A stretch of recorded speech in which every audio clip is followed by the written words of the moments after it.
Hi hello everyone, welcome back to my YouTube channel. ಇವತ್ತಿನ ಈ ವಿಡಿಯೋದಲ್ಲಿ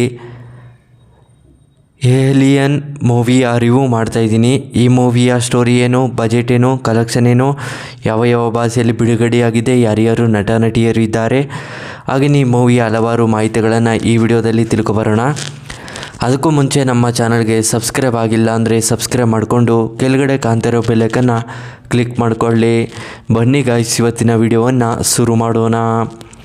ಮೊದಲು ಈ ಮೂವಿಯಲ್ಲಿ ಯಾರ್ಯಾರು ನಟ ನಟಿಯರು ಇದ್ದಾರೆ ಅನ್ನೋದನ್ನು ನೋಡೋದಾದರೆ, ಮೊದಲು ಈ ಮೂವಿಯಲ್ಲಿ ಶಿವಕಾರ್ತಿಕ್ ಹಾಗೂ ರಾಕುಲ್ ಪ್ರೀತ್ ಸಿಂಗ್, ಸಿದ್ಧಾರ್ಥ್, ಶಾರದಾ, ಇನ್ನೂ ಹಲವಾರು ಆ್ಯಕ್ಟರ್ಸ್ಗಳು ಈ ಮೂವಿಯಲ್ಲಿ ನಟನೆ ಮಾಡಿದ್ದಾರೆ. ಹಾಗೆಯೇ ಯೋಗಿ ಬಾಬು ಕೂಡ ಈ ಮೂವಿಯಲ್ಲಿ ನಟನೆ ಮಾಡಿದ್ದಾರೆ ಅಂತ ಹೇಳಬಹುದು. ಹಾಗೆಯೇ ಈ ಮೂವಿಯ ರನ್ನಿಂಗ್ ಟೈಮ್ ಬಂದು 155 ನಿಮಿಷಗಳ ಕಾಲ ಈ ಮೂವಿಯನ್ನು ತುಂಬ ಅದ್ಭುತವಾಗಿ ಕೊಟ್ಟಿದ್ದಾರೆ. ಹಾಗೆಯೇ ಈ ಮೂವಿಯ ಬಿಡುಗಡೆ ಆಗಿದ್ದ ದಿನಾಂಕ ಜನವರಿ 12, 2024ರಲ್ಲಿ ಬಿಡುಗಡೆಯಾಗಿರುವಂಥ ಸಿನಿಮಾವಾಗಿದೆ ಅಂತ ಹೇಳಬಹುದು. ಹಾಗೆಯೇ ಈ ಮೂವಿಯ ಕಲೆಕ್ಷನ್ ನೋಡಿದ್ರೆ 33 ಕೋಟಿ ಕಲೆಕ್ಷನನ್ನು ಮಾಡಿದೆ. ಬಜೆಟ್ ನೋಡಿದರೆ 11 ಕೋಟಿ ಬಜೆಟನ್ನು ಹಾಕಿದ್ದಾರೆ ಅಂತ ಹೇಳಬಹುದು. ಹಾಗೆಯೇ ಈ ಮೂವಿಯ ಮೇನ್ ಲ್ಯಾಂಗ್ವೇಜ್ ಬಂದು ತಮಿಳ್ ಆಗಿದೆ, ಹಿಂದಿಯಲ್ಲಿ ಡಬ್ ಆಗಿದೆ, ತೆಲುಗಿನಲ್ಲಿ ಡಬ್ ಆಗಿದೆ ಅಷ್ಟೇ, ಇನ್ಯಾವುದೇ ಭಾಷೆಗಳಲ್ಲೂ ಡಬ್ ಆಗಿಲ್ಲ ಅಂತ ಹೇಳಬಹುದು. ತಮಿಳಲ್ಲಿ ಆಡಿಯನ್ಸ್ ಕೂಡ ತುಂಬ ಸಿಕ್ಕಾಪಟ್ಟೆ ಇಷ್ಟಪಡುವಂಥ ಸಿನಿಮಾವಾಗಿದೆ ಅಂತ ಹೇಳಬಹುದು. ಹಾಗೆಯೇ ಈ ಮೂವಿಗೆ ಹಲವಾರು ಕಡೆಯಿಂದ ರೆಸ್ಪಾನ್ಸ್ ಸಿಕ್ಕಿರುವಂಥ ಸಿನಿಮಾವಾಗಿದೆ ಅಂತ ಹೇಳಬಹುದು. ಹಾಗೆಯೇ ತಮಿಳಲ್ಲಿ ಶಿವಕಾರ್ತಿಕ್ ಫ್ಯಾನ್ಸ್ಗಳಂತೂ ತುಂಬ ಇಷ್ಟಪಡುವಂಥ ಸಿನಿಮಾವಾಗಿದೆ. ಹಾಗೆಯೇ ಸಾಂಗ್ ಕೂಡ ತುಂಬ ಅದ್ಭುತವಾಗಿ ಕೊಟ್ಟಿದ್ದಾರೆ ಅಂತ ಹೇಳಬಹುದು. ಹಾಗೆಯೇ ರಾಕುಲ್ ಪ್ರೀತ್ ಸಿಂಗ್ ಅವರು ಹೀರೋಯಿನ್ ಕ್ಯಾರೆಕ್ಟರನ್ನು ಪ್ಲೇ ಮಾಡಿದ್ದು ತುಂಬ ಅದ್ಭುತವಾಗಿ ನಟನೆ ಮಾಡಿದ್ದಾರೆ.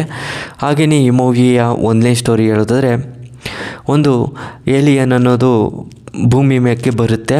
ಹಾಗೆಯೇ ಬಂದು ಹೋಗ್ತಿರುವಾಗ ಒಂದು ವಸ್ತುನ ಮರೆತುಬಿಟ್ಟು ಹೊರಟೋಗುತ್ತೆ. ಆ ವಸ್ತುಗೆ ಬೇರೆ ಒಂದು ವ್ಯಕ್ತಿಗೆ ಸಿಗುತ್ತೆ. ಆ ವ್ಯಕ್ತಿನ ತಗೊಂಡೋಗಿ ಒಂದು ಸೈಂಟಿಸ್ಟ್ಗೆ ಕೊಡ್ತಾರೆ. ಆ ಸೈಂಟಿಸ್ಟ್ಗೆ ಕೊಟ್ಟಾಗ ಆ ವಸ್ತು ಎಲ್ಲಿ ಸಿಕ್ತು, ಹಾಗೆಯೇ ಅದು ಎಲ್ಲಿ ಇದೆ ಅಂತೇಳಿ ಆ ಪ್ಲೇಸನ್ನು ತೋರಿಸೋನು ಬಾ ಅಂತೇಳಿ ಸೈಂಟಿಸ್ಟ್ ಕರ್ಕೊಂಡು ಹೋಗ್ತಾನೆ.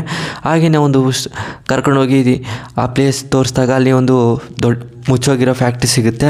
ಅಲ್ಲಿ ಫ್ಯಾಕ್ಟ್ರಿನೇ ನಿಂತ್ಕೊಂಡು ನೋಡಿದಾಗ ಹಾಗೆಯೇ ಆ ಫ್ಯಾಕ್ಟ್ರಿನೂ ಕೂಡ ಕೊಂಡ್ಕೋತಾನೆ ಸೈಂಟಿಸ್ಟು. ಹಾಗೆಯೇ ಆ ಫ್ಯಾಕ್ಟ್ರಿಯಲ್ಲಿ ಕೊಂಡ್ಕೊಂಡು ಅಲ್ಲಿನ ಒಂದು ಏನೇನೋ ಎಕ್ಸ್ಪೆರಿಮೆಂಟನ್ನು ಮಾಡ್ತಿರ್ತಾರೆ. ಆದರೆ ಆ ಏಲಿಯನ್ನ ಬರೆಯಲಿಕ್ಕೆ, ಹಾಗೆಯೇ ಏಲಿಯನ್ ಕೂಡ ಬರುತ್ತೆ. ಅಲ್ಲಿ ಅದ್ರ ಜೊತೆ ಫೈಟ್ ಕೂಡ ಮಾಡ್ತಾರೆ. ಆದರೆ ಶಿವಕಾರ್ತಿಕ್ ಅವರು ಅಲ್ಲಿ ಅವರ ಪ್ರೀತಿಸಿದ ಹುಡುಗಿ ಜೊತೆ ಇರ್ತಾರೆ. ಹಾಗೆಯೇ ಅವರ ಒಂದಕ್ಕೆ ಹೆಲ್ಪ್ ಮಾಡುತ್ತೆ. ಪ್ರೀತಿಸಿದ ಹುಡುಗಿ ಮೇಲ್ಗಡೆಯಿಂದ ಬಿದ್ದೋಗ್ತಾ ಇರ್ತಾಳೆ, ಅದನ್ನು ಹಿಡ್ಕೊಳ್ಳೋಕ್ಕೆ ಹೆಲ್ಪ್ ಮಾಡುತ್ತೆ ಏಲಿಯನು.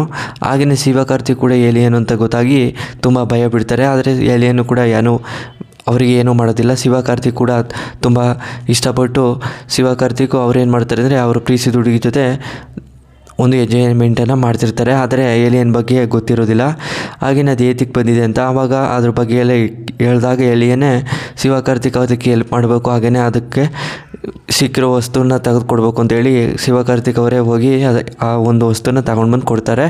ಹಾಗೆಯೇ ಏಲಿಯನ್ ಕೂಡ ಗುಡ್ ಬಾಯ್ ಅಂತ ಹೇಳಿ ಹೊರಟೋಗುತ್ತೆ. ಹಾಗೆಯೇ ಶಿವಕಾರ್ತಿಕ್ ಪ್ರೀತಿಸಿದ ಹುಡುಗಿನ ಮದುವೆಯಾಗಿ ಜೀವನವನ್ನು ನಡೆಸ್ತಾರೆ, ವ್ಯವಸಾಯನ. ಹಾಗೆಯೇ ಸ್ಟೋರಿ ಕೂಡ ಎಂಡ್ ಆಗುತ್ತೆ. ಅವ್ರ ತಾಯಿ ಕೂಡ ಇರ್ತಾರೆ ಅಂತ ಹೇಳ್ಬೋದು. ಅವ್ರ ತಾಯಿನೂ ಕೂಡ ತುಂಬ ಸಂತೋಷವನ್ನು ಪಡ್ತಾರೆ. ಹಾಗೆಯೇ ಸ್ಟೋರಿ ಇಲ್ಲಿಗೆ ಎಂಡ್ ಆಗುತ್ತೆ. ಸ್ಟೋರಿ ನಿಮಗೆ ಇಷ್ಟವಾದರೆ ಶೇರ್ ಮಾಡಿ, ಲೈಕ್ ಮಾಡಿ. Thanks for watching.